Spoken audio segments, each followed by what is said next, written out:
हमारे हिंदू धर्म में होली का पर्व बड़े ही धूमधाम और उत्साह के साथ मनाया जाता है। इस त्योहार को फाल्गुन मास के शुक्ल पक्ष की पूर्णिमा तिथि के दिन मनाया जाता है। होली से संबंधित कथा का भी विशेष महत्व है। हमारे हिंदू धर्म में होलिका दहन के त्योहार को बुराई पर हुई अच्छाई की जीत के रूप में मनाया जाता है। हिंदू धर्म में कई प्रमुख त्योहार एवं व्रत को बड़े ही उत्साह के साथ मनाया जाता है। इन त्योहारों में होली पर्व का विशेष महत्व है। होली पर्व की शुरुआत होलिका दहन के साथ शुरू होती है। हिंदू मान्यताओं के अनुसार होलिका दहन के पर्व को बड़े ही धूमधाम के साथ मनाया जाता है। पुराणों के अनुसार होलिका दहन के संदर्भ में नारायण भक्त प्रहलाद की विशेष कथा को बताया गया है। इस कथा में बताया गया है कि कैसे अत्याचारी राजा हिरण्यकश्यप ने अपने पुत्र की हत्या के लिए षड्यंत्र रचा, जो भगवान विष्णु की कृपा से सफल नहीं हो पाया। भारत के विभिन्न हिस्सों में होलिका दहन को छोटी होली के नाम से भी जाना जाता है।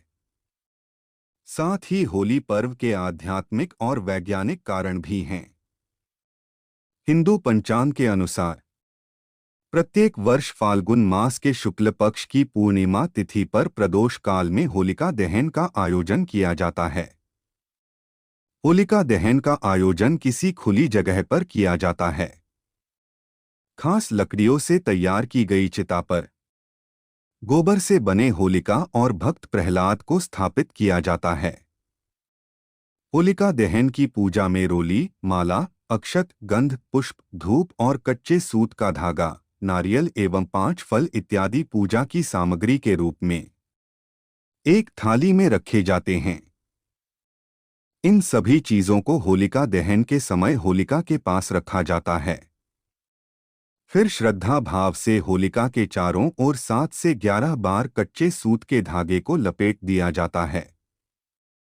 होलिका दहन के बाद सभी सामग्रियों को एक एक करके होलिका में आहुति दी जाती है और फिर जल अर्पित किया जाता है।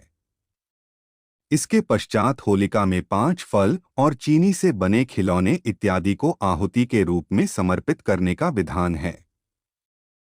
होलिका दहन के पीछे एक प्राचीन कथा है।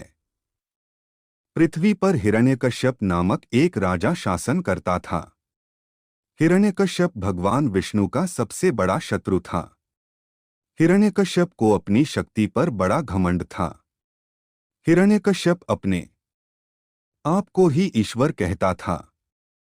हिरण्यकश्यप ने अपने राज्य में सभी को यह आदेश दिया था कि कोई भी ईश्वर की पूजा नहीं करेगा।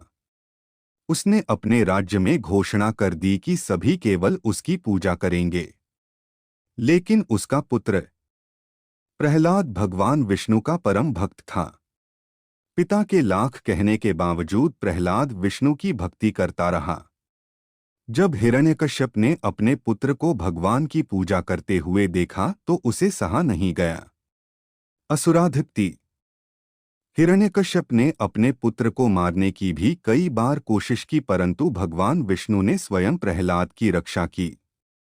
हिरण्यकश्यप ने प्रहलाद को कई बार कष्ट देना चाहा, लेकिन भगवान विष्णु ने हर समय प्रहलाद का साथ दिया।